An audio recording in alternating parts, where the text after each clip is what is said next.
talent. New Budget Supply Super Blowout Sale. Want to redo that kitchen? Retile that old floor? Stop that leaking roof? Make over the bathroom? It's now or never. Only at New Budget Supplies. White toilet from $8,999. 5-gallon paint from $4,699. Gypsum board $1,299. 20% off UPVC French windows. 10% off kitchen sinks, water tanks, and pumps. 195 Hagley Park Road. Telephone 923-4560. New Budget Supplies. Always the best prices. Freedom is coming. Freedom is coming. Freedom is coming. Hey, are you creative or want to be a part of the creative industry? Well, Fui Chat with Nazi is a program that's geared towards youth empowerment through creativity. On this program, we'll touch down with professional creators who will give you core information on how to be better and successful at creating. So tune in every Monday evening at 5 to 6 p.m. on Roots 96.1 FM, the station to own your creative talent.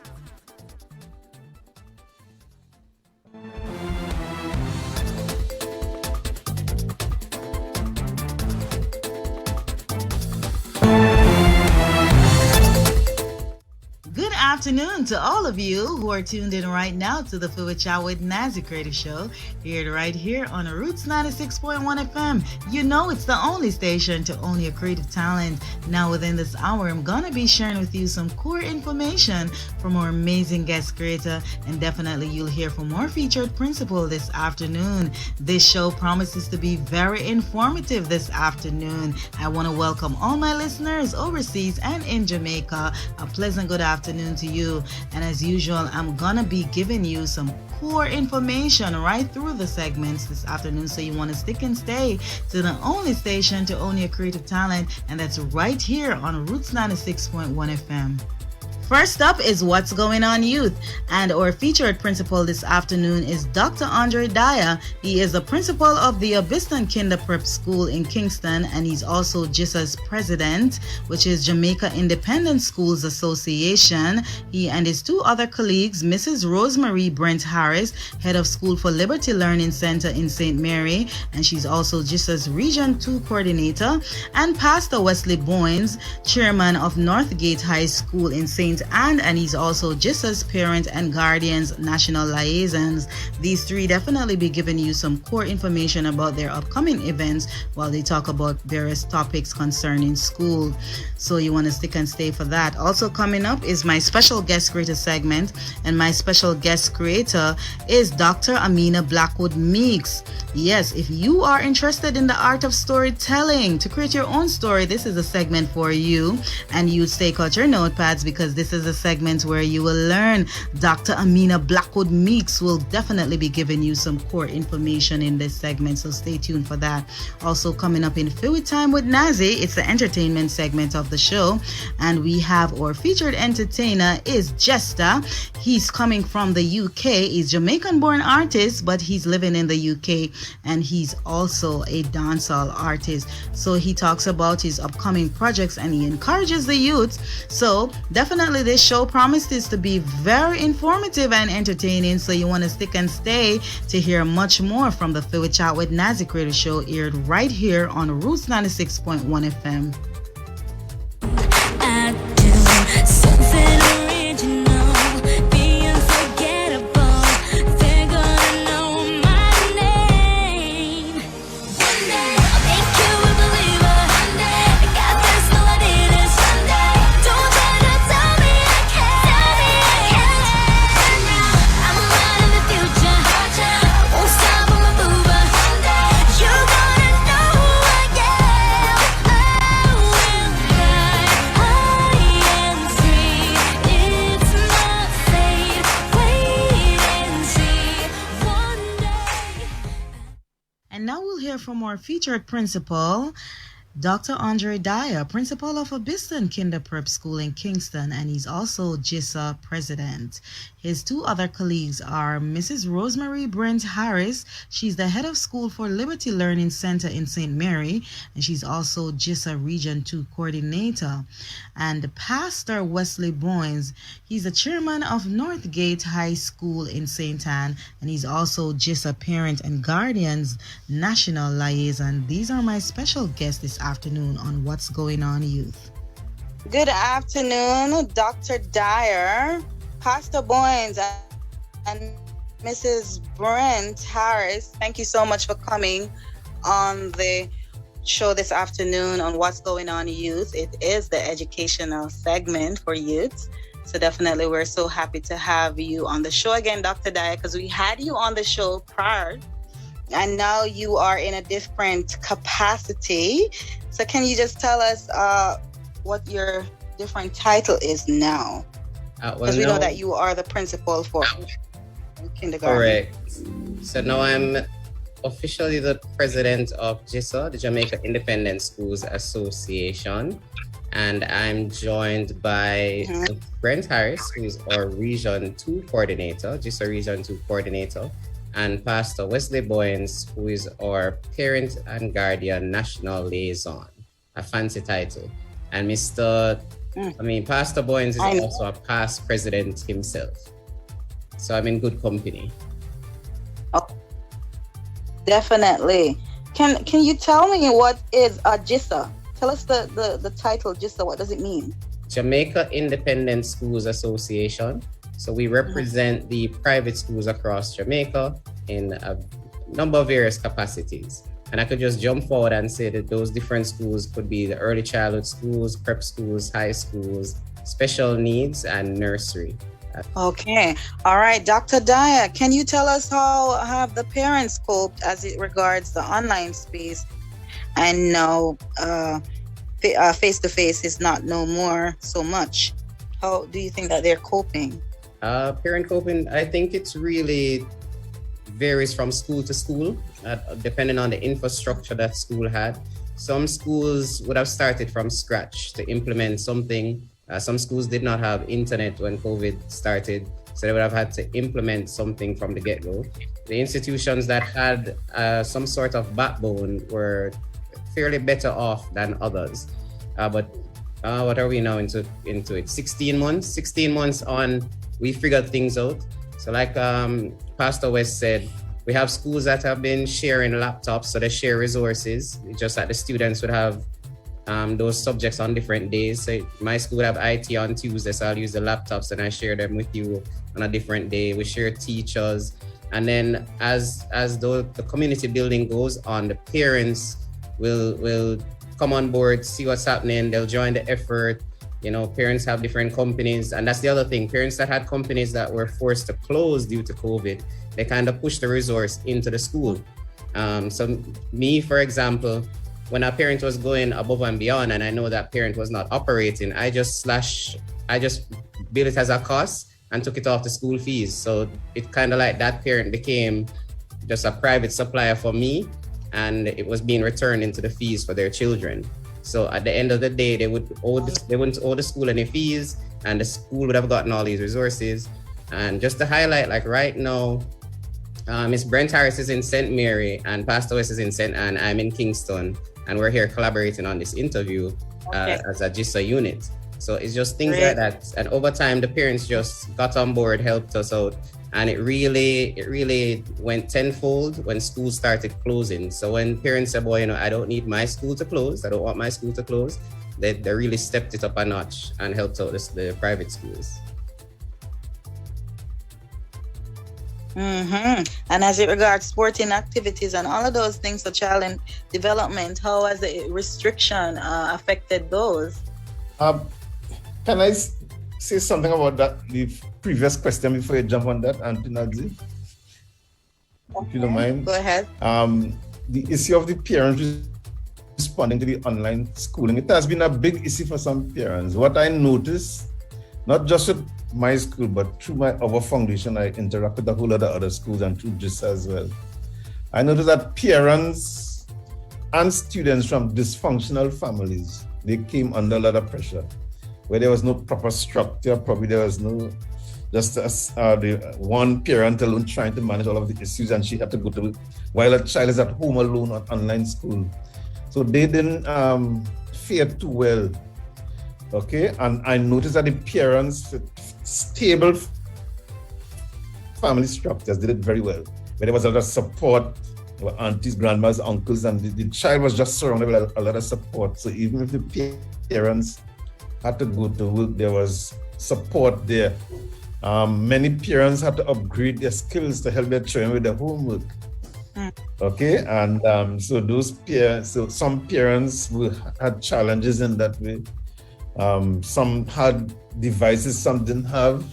Some homes just had one device, which would sometimes be the phone of a parent. Okay, and it caused issue because I know one home in Montego Bay, the cell phone, the parent used that in her job. She had to use that between her job and her child and going to school on this smartphone, and it caused a lot of problems. Okay, and to me, the biggest problem was the value system of each home was exposed by what the children were exposed to online. A lot of teachers will tell you about the whole pornography issue. A lot of children are now into porn and so on, or they are confronted with porn and other negative issues that are online. And if if this child is not from a house that imparted strong values, they wouldn't respond properly to the porn. So the children were impacted based on the value system which was built inside of that each particular home. So some children have been messed up, some children are handled it properly. So that's an area of great concern right now. Oh, wow. Dr. Dyer, can you go ahead and tell us how the development for the children in terms of COVID restrictions? So development has slowed. What we are realizing, GISA also has a sporting body, the GISA Sports Committee. What we've realized starting September, a lot of our children have gained weight, and your typical athletes, the ones who run track, who used to swim, we find that because there's some places are opening up now, like YMCA. When they go back to YMCA, it's as if they're back to stage one, because they've been away for so long, they haven't swum for so long. Their body structure is now different, and remember, they're still developing and growing. So we're actually planning to start back our football and netball competitions this year. Hopefully but at a smaller scale. Let's put that out there. It's a smaller scale, reduced numbers. We'll have reduced dates, and we're still aiming to have our GISA Prep Champs. Even if it's in an empty stadium, we still want the kids to get out there and be exposed to these things, because it really helps them to develop. It gives you a whole different learning curve for the child, because learning isn't just about book. All right, you need to get out there, work those muscles, and it helps you to alleviate future ailments once you're active. And we're also looking at different types of sport development now. So we're looking at chess, we're looking at more table tennis, like other areas to expose our children now that we have to cope with social distancing and pretty much just adhering to the protocols, keeping them safe, but also keeping them active. All right. And Mrs. Brent Harris, can you tell us about the vaccines? So what is your take on that for teachers to be taking vaccines? Well, not trying to choices still remain, but highly suggesting the preference is that our teachers would be vaccinated, because though we represent a wide range of different school types, including high schools and so on, most of our students in the private school are students who are below the range to be vaccinated themselves.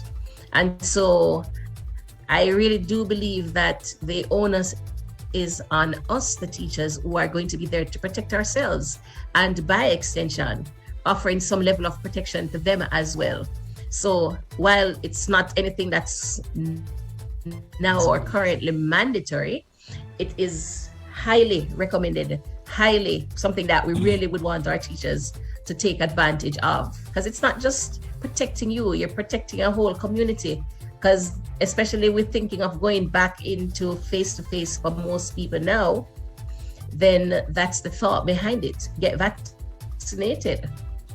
And that's something that I personally will stand for.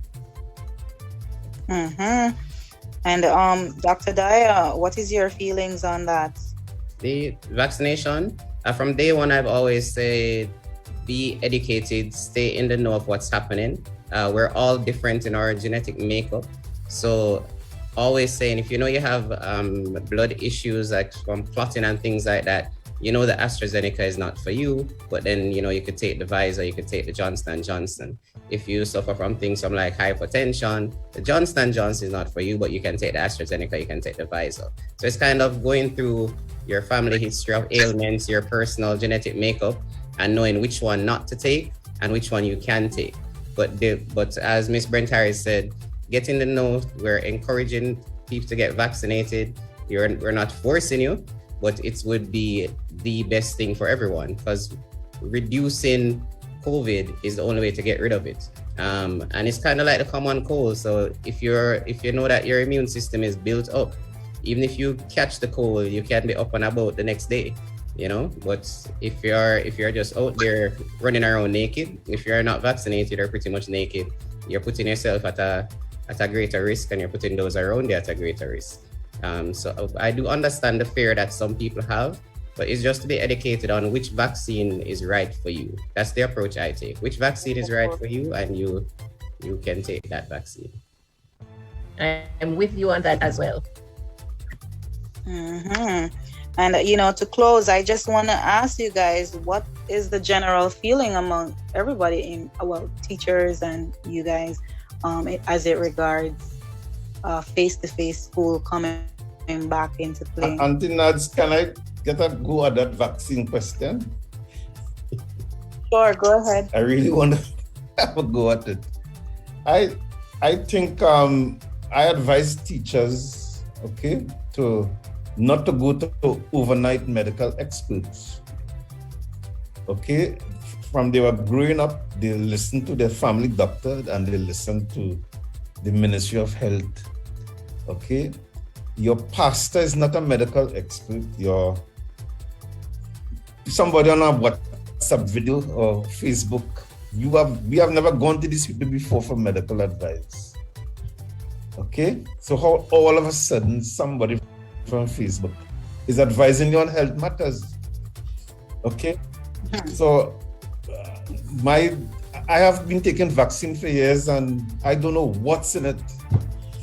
All I know is the doctor said take this and the Ministry of Health said take that, and that is how I am now almost 60 years and they have not failed me. So why at this point should I now turn to Facebook and WhatsApp and all these different? So I tell our teachers, stick to your original sources of information. And somebody who just wake up one morning never and had training in medical. Okay, they can become a doctor overnight. And the people who those persons I listen to are not medical experts. So I tell people, stick to your original sources of guidance. Okay, and so I think that's the advice I give to all persons, not just teachers. All right, and I think that's very important. And I also want to say that I would like the guidelines which schools are getting regarding the COVID. They are, to me, in my opinion, they are suited for public schools. They are not suited for private schools, which are smaller context. And I would like to challenge the authorities that we to let the private school get a good run in conducting face-to-face class. We have systems, we have spent millions of dollars in putting systems in place to prepare for COVID. And a law that is passed, or a policy or guidance that is passed with a big public school with 3,000 students in mind. How it is unfair now to ask a private school with 150 students to follow that same policy. Okay, a lot of our students are brought to school by their parents. Yeah, okay, and then so they are in smaller classrooms. Okay, and when we go to the government for help, we are told that we are a business. The supermarket down the road they're open and they have more people in there than in my school. Okay, so how come they get at the same students and their parents are in the supermarket shopping, but they can't come to school?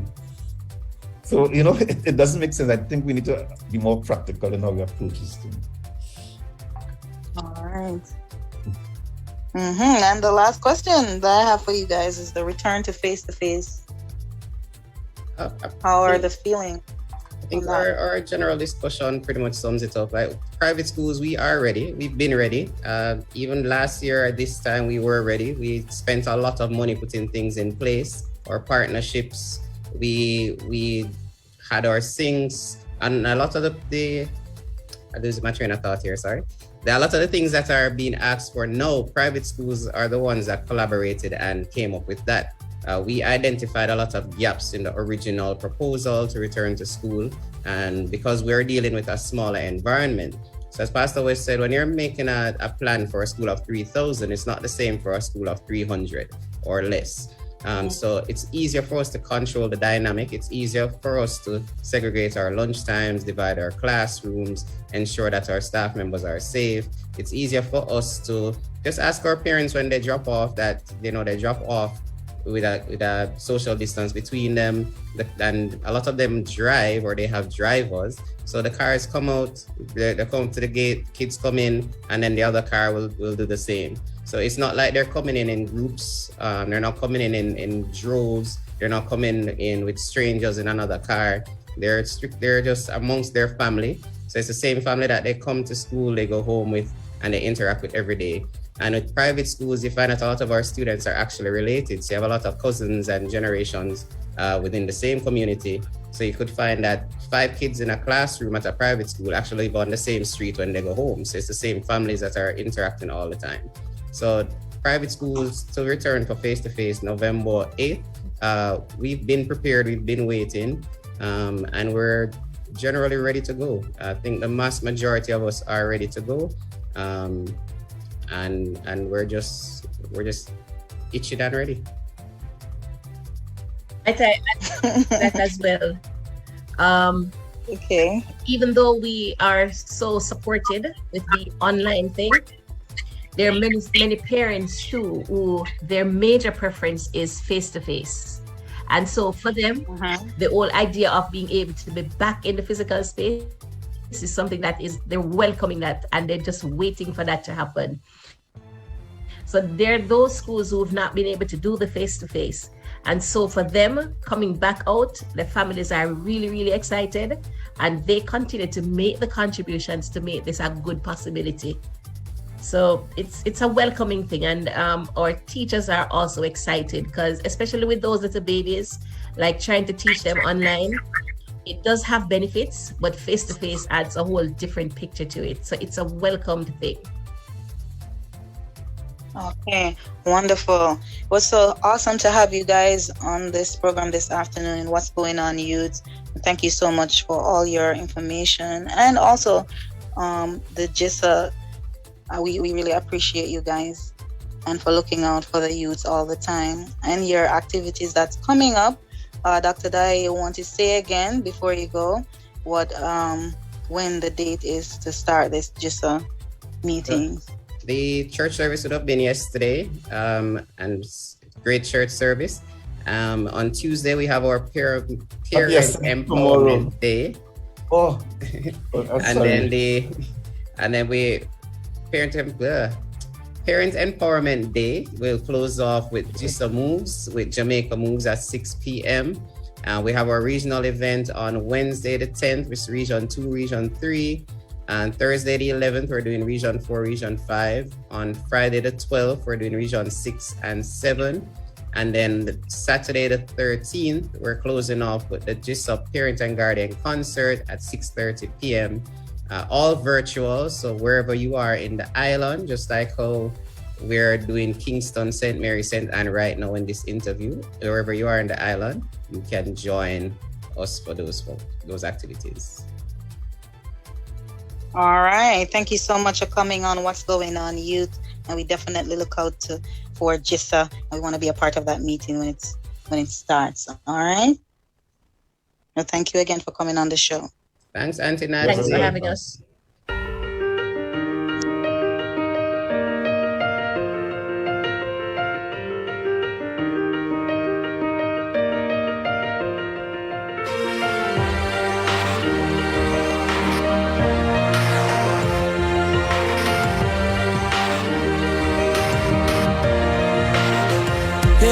Be the greatest, you can be the best. You can be the King Kong banging on your chest. You can beat the world, you can beat the war. You can talk to God, go banging on his door. You can throw your hands up, you can beat the clock. You can move a mountain, you can break rocks. You can be a master, don't wait for luck. Dedicate yourself and you can find yourself standing in the Hall of Fame. And the world's gonna know your name. Cause you're born with the crown of fame. And the world's gonna know your name. And you'll be on the walls of the Hall of Fame. And now we've reached our special guest creator segment, and I will read a little bio about my special guest creator this afternoon. Her name is Dr. Amina Blackwood Meeks.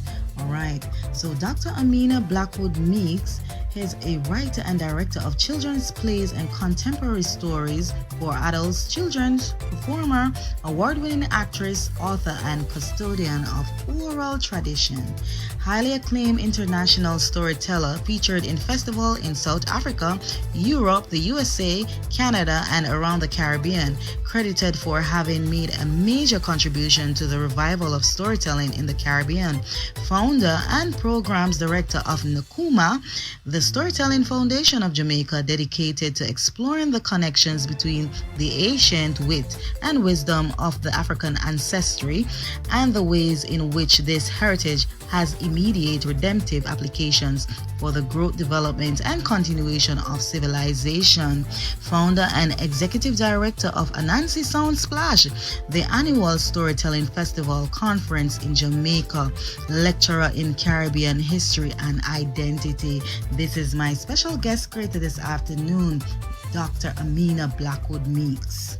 Good afternoon, Amina, and welcome to Philly Chat with Nazi Creative Show, aired right here on Roots 96.1 FM. How are you doing this afternoon? I'm doing great because you have me as your special guest. Thank you so very much. You are our special guest creator, and we're very happy to have you on. So tell us about Amina, because we want to know everything. We want to learn in this segment. Yeah, but stay here until next year. All right. I'm the firstborn of 5. I have 2 brothers and 2 sisters. My parents were great storytellers. They told us stories all the time. We didn't even know they were called stories. They were also great community organizers, and they would organize events for the community. And you know how nowadays you have a group called Nazi and Friends, and you really don't pay your friends. Well, it must have been Pearl and Johnny and Friends. Only entertainers they could find were their 5 children. So I really grew up on the stage without knowing that it was something special to do. And of course, most of us go to Sunday school. I went to a wonderful Sunday school that was always having concerts for the children, young people's night. And I was always performing. And then when I went to St. Andrew High School, I joined the drama club. And by the time I was in 5th form, because you can't become an officer until you're in 5th form, by the time I was in 5th form, I was the president of the school's drama club. And then I went to the university. And by the time I discovered in my 3rd or 4th week of university that there was something called Talawa, I was performing for Irving Hall and win the Best Actress Award for that year. And by the 2nd semester, it wasn't semester then, it was a term. By the 2nd term, I was the president of the University Drama Society. So stage and performing follow me around. In fact, sometimes I say that when most babies are born and they get slapped by the doctor, they go, wow. Well, it seems that when I got slapped, I went once upon a time. Okay. All right. So tell us some of the challenges you had starting out as a creator. I do not know truly, Nazi, whether that word has ever been part of who I am. Right. Because I wasn't raised to have challenge. Lord, may have a challenge. I was raised to know that every life is different. Right. And every day is different. And no two experiences are alike. Right. And you find the resources to navigate all of those changing conditions. And by resources, I mean personal resources. I don't necessarily mean the resources of money, although sometimes we need that, or the resources of time, although so often we believe we're short of the time. Not short, you know, at the same amount of seconds in a one day, but here we short of time. I mean the resources of knowing that you cannot fail. That's the way I was raised. You cannot fail. I was raised to know that I'm unstoppable. And there are so many examples of this going on in my head. After I did GCE, which your age group knows nothing about, in fifth form, the results were late that year, you know, I mean very late by about 8 weeks. But we go back to school in September because you have to go back to school. You know, say me are the only person who turn up in my sixth form uniform. Okay. Because there is no way I could fail my exam. And everybody I look at me like say, you're mad, we are going a sixth form uniform. Suppose. No, that suppose is not a part of who I am. So every experience is different. And I have learned, because when your mother and your father don't have no money and you have to keep going, you just learn to keep going. And so hand panja, me I wonder, is not part of who I am. But I understand what you mean by challenges. So in my life as a storyteller, like for example now, with my storytelling foundation in Tukuma, the Storytelling Foundation of Jamaica, which has been hosting the Storytelling Festival by this name since 2012, but which has hosted the festival by another name since 1998.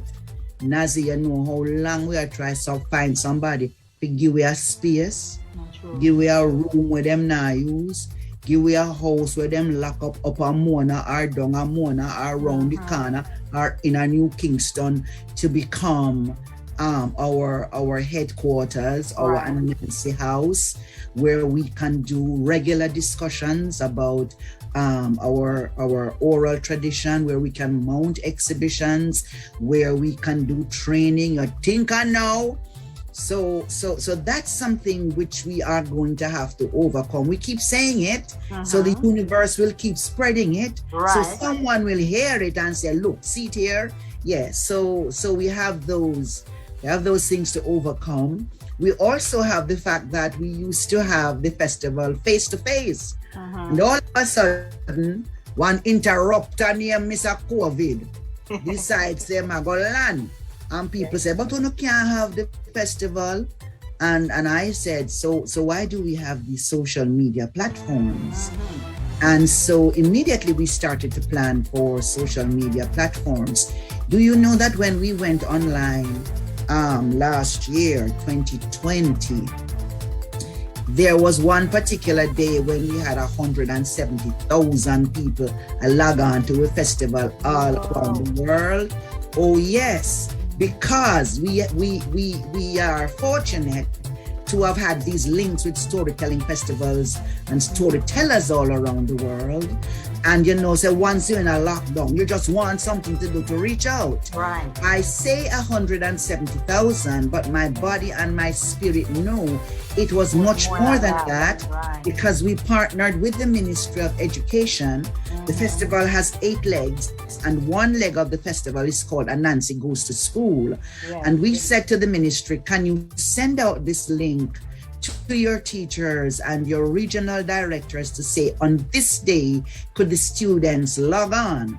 and the ministry sent out the information. We know that because it was shared with us, and later in the discussion they actually confirmed that students logged on. Now we know that there are 650,000 students in the school system at any one point in time. If even half of them did not have the devices to log on, and if half of those who had the devices in fact logged on, that's another 150,000, maybe 200,000 students and their teachers who added to that 170,000. We also had an outfit in Delaware called Rampoon, and Rampoon have Facebook and YouTube and radio and everything, and Rampoon carried the festival live for us every day that we were on. So it's just true, we not sit down and add up and say, you know, say a 40 million, I don't know. But we know say it's whole heap of people that the platform, yes, me say a whole heap of people, and yeah, I say a lot of persons. Is that right though? A whole heap of people, Yes, I the same thing. So we've had those. This day is different, but we have managed to get through the different days by exercising our creativity. That's what creativity means, you know. That you sit down and you say, I have nothing, but I want something. And how do we make fashion? Absolutely, because we name Jamaica. All right. And because you're talking about the festival, can you just tell us some more about the festival and when will be happening this Yes. Thank you so much. The festival is has always been an awesome experience. The festival combines workshops with discussions and storytelling performances. And every year we have a different theme. And the theme for this year is visiting with the elders. There is no going forward except we tap into what our old people know. As far back as we can tap into 1 generation, 2, 10, 40 generations. So this year, we've always done that. We've always invited the senior citizens to be a part of our presentations. But this year, we are deliberately doing that. So that's the theme. The festival has 8 legs because it named Anansi Soundsplash. Right. And Anansi have 8 legs. And so we open on the 16th of November, Tuesday at 10 o'clock with a session called Anansi Goes to the Gala. And in that Anansi Goes to the Gala, there are children who are asking questions about Anansi, about storytelling, about Ghana, from where Anansi comes. And there is a Ghanaian professor of African culture and religion, Professor Baba Kofi Opoku, who will be answering those questions. So we don't want to miss it. There is also, and don't ask me, the social media platforms are of the library. The library Facebook and the library YouTube will be carrying all the sessions. Then on the Wednesday, you know, Jamaicans love eat. We not do nothing except we eat. So on the Wednesday, we have 2 sessions. The morning session at 10 o'clock is called Anansi's Feast.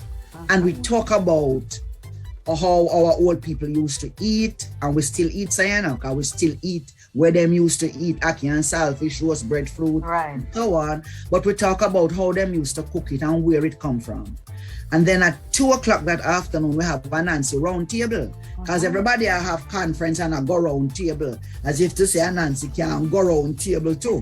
So we round the table with Anansi, and a knife and fork and him calabash and him yaba. And we're looking at issues of food security. Naz, you know, say in times of crisis, the price gone up through the, and price go up, whether it come from the market or whether it's in one little plastic wrapper, onion, bread or flour. Every week we go to the supermarket. We can't buy chicken back, Amina, anymore. Eat there and oxtail, right? So, and that's a whole nother discussion about why that happens. But we want to examine this issue of food security, particularly in times of crisis, and what we can do about it to ensure say we have food to eat. But we not like drink cornmeal porridge, you know. and I will go on like say, the rundown is not good enough for us. Right. And then it is, because it is so full of proteins and all the other wonderful things. So why do we reject what we have when we can go plant callaloo in our backyard and we end up being hungry and insecure with food because we want what foreign have? On the Thursday, Anansi goes to college, and Anansi looks at the way we have been talking now, because we're bilingual, you know, Jamaicans are very bilingual. Yes. And Anansi looks at the value of indigenous languages in our storytelling, particularly for children. For that discussion, we have the coordinator of the language unit, the Jamaican language unit at UWI, Dr. Joseph Parkinson, but our wonderful friend from South Africa, Eleanor Sisulu, runs an organization called Puku, and Puku means book in one of the indigenous South African languages, and she just get a prize from UNESCO for translating stories into and presenting literature to South African children in their mother tongue. Yes, that's great. UNESCO. And then now we are going like say we mustn't talk so, and other people get big prize for how them talk. So we want to look at that. Right. And then on the Friday, Anansi goes to school. That Friday, November 19, is International Men's Day. So only men will be telling stories on that day. And they will be telling stories of heroism and what are positive characteristics in our men that we can encourage in our boys, and how girls respond to and in fact encourage those characteristics. So we're going to be having some traditional stories, but we're going to be having some wonderful Jamaican men like Wesley Scott and Errol Bean, who will be sharing from their personal life experiences about how they develop and what lessons they think that our boys and girls would like to hear. This Saturday now is National Storytelling Day. One upon a time, you see, Nazi, 2012, we did get a big idea when the festival was kept. Right. And we did write to the Governor General and say, we believe that we should have a National Storytelling Day in Jamaica. And we put out why. And the Governor General did agree. And there was a big proclamation of November 20 of National Storytelling Day. So the first National Storytelling Day we had was the 14th of November. So this will be the 7th anniversary of National Storytelling Day. Although we own the festival, we don't own the day. But so we want everybody in every nook and cranny, from breakfast time to night time, wherever you are, tell a story. Remember a story. You go to church that day, wherever you go. But on that day, Nancy goes to the library. And all the libraries will be broadcasting stories. And we have Jamaicans all over the world. We call them the diaspora. And we have linked up with our missions abroad. And our missions abroad are going to be sending us stories on that day. Jamaica to the world. All right. So we're looking forward to that. We end later in the afternoon, we have something called a Nancy Run, like a relay. Because if we don't pass on the stories and the storytelling technique, then what will happen when we're no longer here? So we're going to have a symbolic handing over of stories to some young people. You don't want to miss it. We have a collaboration with a group in Barbados called Caribbean Freedom Fighters, and they have links with Caribbean people all over the globe. And so on that final Sunday, the 21st at 3 o'clock, we are going to be linking up with the people they know all over the world for a grand gala closing. And that one named Nancy Cups the prize. You know them having this COP26 conference. Well, Nancy, I will cop it. We're going to be telling stories about how we care for the earth, about how we cut up the grass, and we don't know what kind of healing medicines are in it, and all of those wonderful things. So that's the festival. Thank you very much for making us chat so much about it. Yeah, but we man. want everybody to participate. Right. And I want you to encourage the youth. Tell them why they should be encouraged to write stories, tell stories, Oh, and to keep our wow. traditions alive. Oh, wow. Everything we do is a story. Can you give me an opportunity to just thank the wonderful sponsors who believe that stories are important? Definitely. The Tourism Enhancement Fund, Digicel Foundation, Jamaica National, and CIBC. And we know that plenty more people are going to join us along the way. So Right. we're happy that these people believe that stories are important. Look here. You see the stories that we call Once Upon a Time? Right. A real stories, you know. Them did really happen. And the way we are living now will become the once upon a time of which our children speak. Wow. So today we're talking about COVID, but once upon a time there was polio. And once upon a time there was the Spanish flu. And once upon a time there was some other thing. Yes, and once upon a time we cook on coal stove. Right. And once upon a time we cook hella top, hella bottom, hallelujah in the middle. And once upon a time we sit upon somebody veranda and it named private school. And now it named Early Childhood Educational Center. I know, right? So yeah, so when you write stories, my dear friends, my dear young people, you really are creating the history that people will learn from. Very importantly, you are really validating that you lived, you were alive, and you did something with your life and your time. And then we can stop talking about Pirate Morgan and this other pirate and another pirate, and fill our heads and our hearts with the wonderful experiences that you choose to write down on paper. I run a workshop for children, I run a workshop for adults, and I will send you that information, Naz, in case anybody wants to participate in how to write stories and how to tell stories and where to find stories. Everywhere we live is a story, you know. Off Mullines Road, who was Governor Mullines, who was Mr. Waltham, that we have Waltham Park Road. Make me go out of town now, you know, so me there town. So there's a district in St. Catherine named Dunby Holden. Where that come from? All of these wonderful places named Retreat, Enterprise, me no send, you no come. Why? Everybody live in a place with a story that needs to be written. What happened out of Yellow Span? Why the place named Judgment Hill? And Bedward all of Gardens, Bedward Crescent. Yeah, there you go. And that we are talking about Papine. Papine. Yes. So can you imagine that all our young people now have an opportunity to document the history of their communities so that those who don't know now will know in the future as a result of what they do. Memory is so important. And so we need to write it down so that we never forget. Wonderful, Miss Neat. Amina. Yes, ma'am. Right, Dr. Blackwood Meek. Thank you so much for coming on the show. Also want to ask you before you go, can you tell us what would you want your legacy to be? You know, Naz, that is such an egotistical question.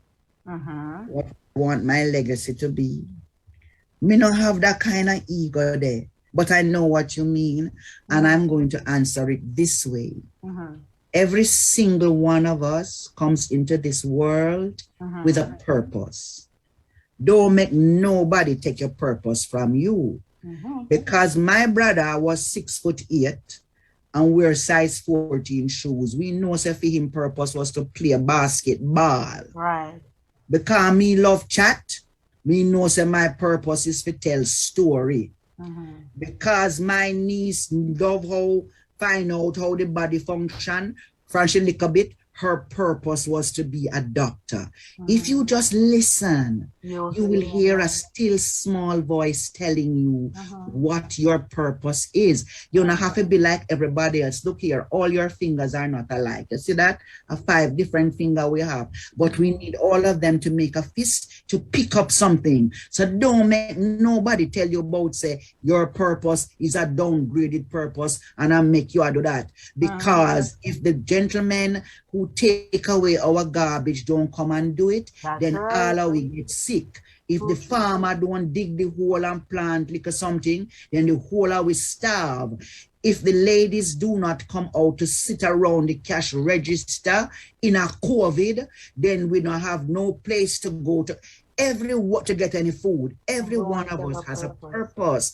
And when we are true to our purpose and conduct it diligently, we don't have to worry about legacy because the collective will benefit from what we have done. Now, I don't want to sound like me foolish. I know that the way we have structured our world and structured our economy, everybody don't get economically rewarded or justically. There's a word like that. I'm gonna make it up now. Or justically or politically rewarded. We know that what is everybody something, they're not sharing at this year land. I should have everybody something or press and mash up the plan. So I am not saying that we must want more so we can live better and do better and contribute more. But we must know which finger of the divine hand we are and come together and make the fist, and then we see what we understand by legacy and how by being true to that, then we leave a legacy that nobody can overturn. Oh boy, what a story. I tell you, I never miss it this afternoon with Amina. Thank you so much, Dr. Blackwood Meeks, for coming on the show as our special guest creator. I tell you, this was a very meaty interview with you, and we appreciate you on the show, and we hope the best for your festival. I appreciate you too. Splash, I appreciate you too, Nazi. And pass by if you can. Definitely. I want to come and cover this event, you know. Yes, please. On behalf of Roots. So, yes. Hallelujah. Yes, we want to see what's going to happen. So, definitely, all the best with your festival, Anansi Sound Splash. Dr. Blackwood Meeks, thank you so much for coming on the show. And continue to do great things out there and telling stories. All right. Thank you so much.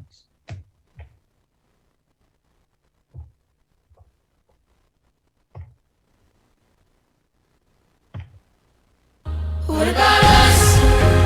What about all the times you said you had the answers? What about us? What about all the broken happy ever afters? What about us? What about all the plans that ended in disaster? What about love? What about trust? What about us? And now we'll hear from our featured entertainer, Jester, straight out of the UK. Good afternoon, Jester, and welcome to the Philly Chat with Nazi Creative Show. You are our featured artist, and we're so happy to have you this afternoon. So can you tell us who Blessings, Nadia. Right. And can you tell us who is Jester as a recording artist? We know that you're in the UK, right? So you're a UK dancehall artist. So tell us who is Jester. Yeah. UK based Nadia, first and foremost, thank you very much. Blessings to beautiful Empress Divine, yeah, creator of the earth, Mother Nature. Okay. Fact, right? Yeah. So we have to say, yeah, I'm a UK based artist, Nadia, and I'm a UK based artist. Born in Jamaica, though I came here when I was 14. But you know, in Jamaica, we grew up in the church. So I just said the music has been inside of me from a long time. Yeah. But who am I? I'm a father. I'm a father of two beautiful. I'm a key worker. I work with kids as well, making an impact in my community. That's something that I've done, something that I try and push into the music. You know what I mean? And that's just that.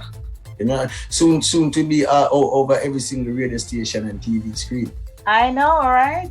All right, tell us, when did you start singing professionally? Or is it that you sing or you rap? Because I see that you do the rapping.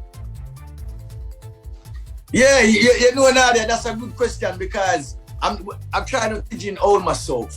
So when it comes to the genre of music now, I'm genreless because I go with music. It's an emotion for me, it's a language. And if the rhythm I talk that way, yeah, and that way I'm gonna talk back to the rhythm. So I like to sing, yes. I like to sing. And then I love rap.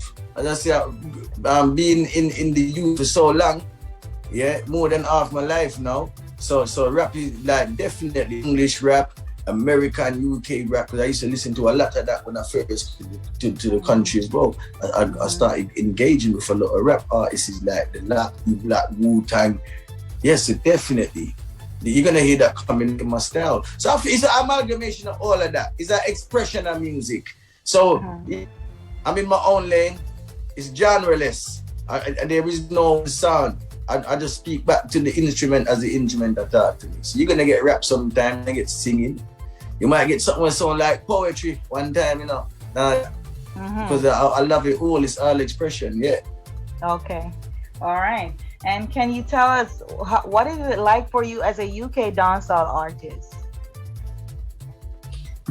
What do you mean to the reception, how people receive it? Right. Yeah. So yeah, in a way, it's a topic that gets spoken about over here quite often. I've heard, right? Yeah. And then I say when you label it UK dancehall, it's like the reggae and the wider dancehall community of Jamaica, they don't want to look at it as the same. But I myself, I don't really see, in everything you have two separate kind of Nadia. Yeah, you have positive and negative. So, but I don't see anything like being negative in UK dancehall. So I don't differentiate them. It's one music. It's dancehall music.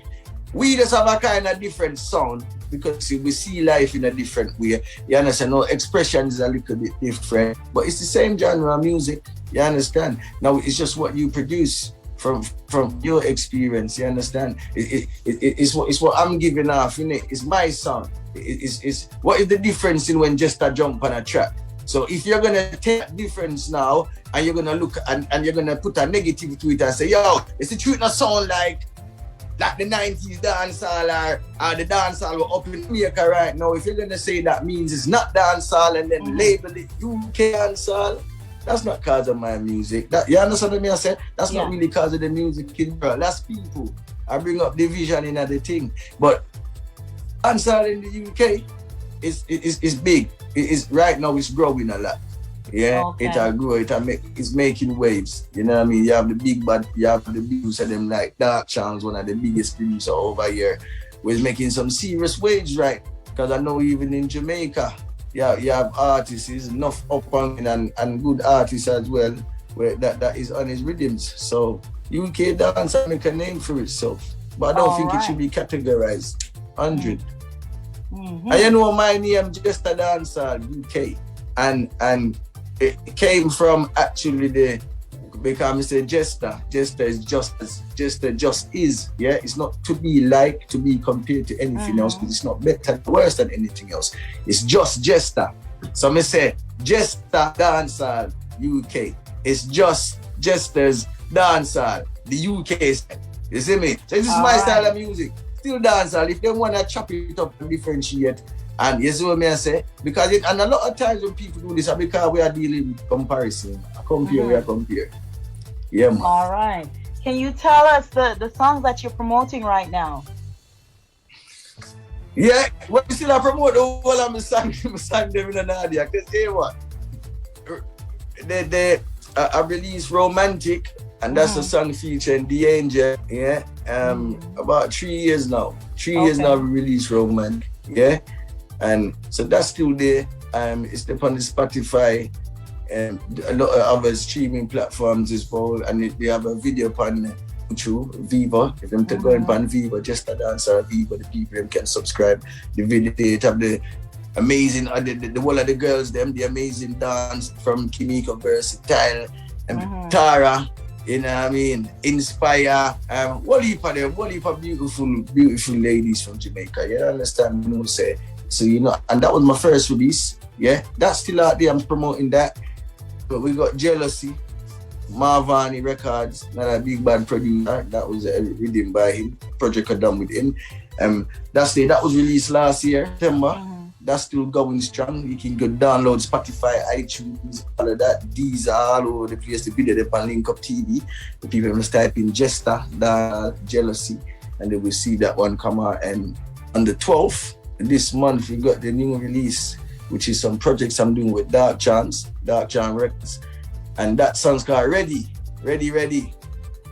Be All ready to right. switch up the place. Can Yeah, you man. drop Yeah, a man. piece of jealousy for us? Can we just hear a piece of jealousy a cappella?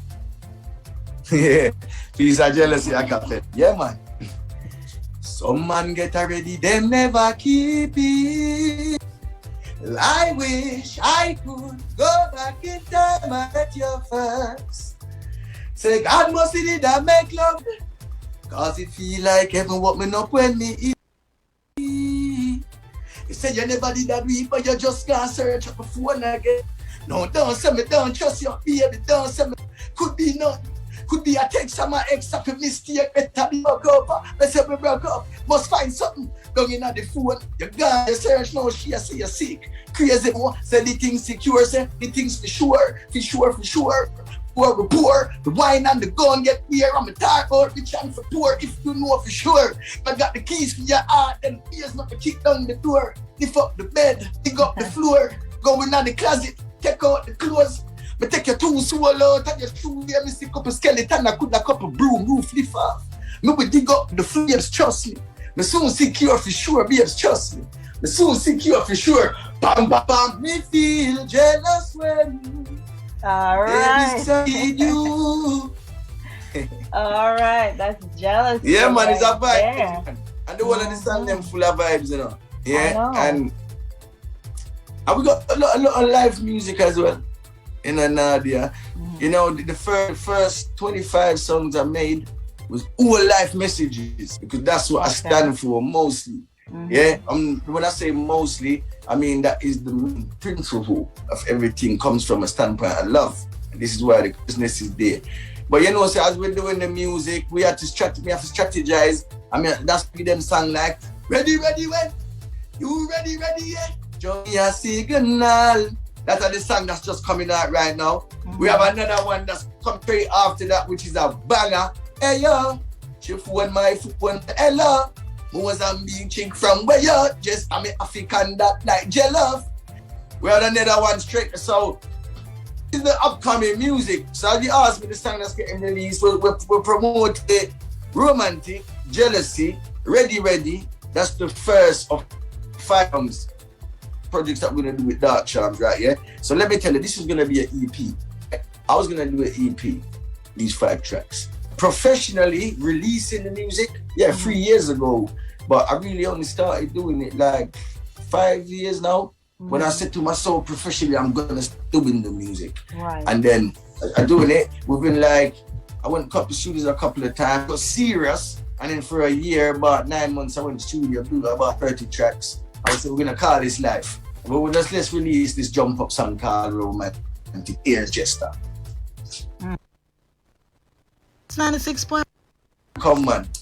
You know what I mean? And so I'm making music now, constant too. There's so much songs I made when I first started before I released Romantic. Them not released. They're just songs that are there. And they're timeless. This is why we make timeless music. Okay. And we're looking forward to hearing much more from you. And we are hoping the best for your career. And definitely, when you get those songs, you have to debut it here, right here on Roots 96.1 FM. Definitely, right? Roots FM. What do you mean? All right. Thank you so much again, I'm here to the root of the blessed plant. All right. And thank you so much for coming on the show. And definitely, we look forward to hearing big things from you.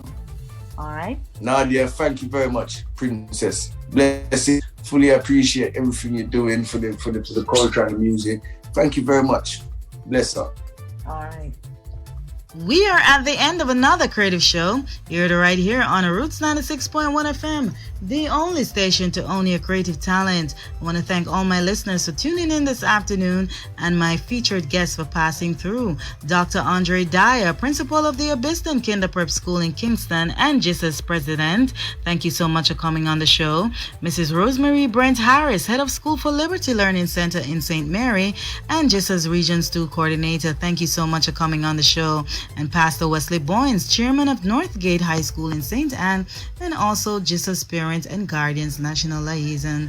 Thank you so much for coming on the show. Continue to help our youths to grow. Want to thank my special guest creator, Dr. Amina Blackwood Meeks, for coming on the show. What a meaty interview with you. Continue to do your best in this industry and encourage others to create their own story and to tell them. Thank you so much for coming on the show, Dr. Amina Blackwood Meeks. Also want to thank my featured entertainer, Jester, coming straight out of the UK. Thank you for your music and continue to do well in the industry. Want to thank my studio engineer, Owen Brown, for holding it down all the time. My production family, Janet Skyers, Vanessa Stewart, Brendan Headley Bailey, and Sonia Patterson. Thank you so much for being a part of the show. And you know, if you want to be a part of the show, you can DM me at Nadia Walker 33 and I'll get back to you. And meet me back same time, same place for another creative show right here on Roots 96.1 FM.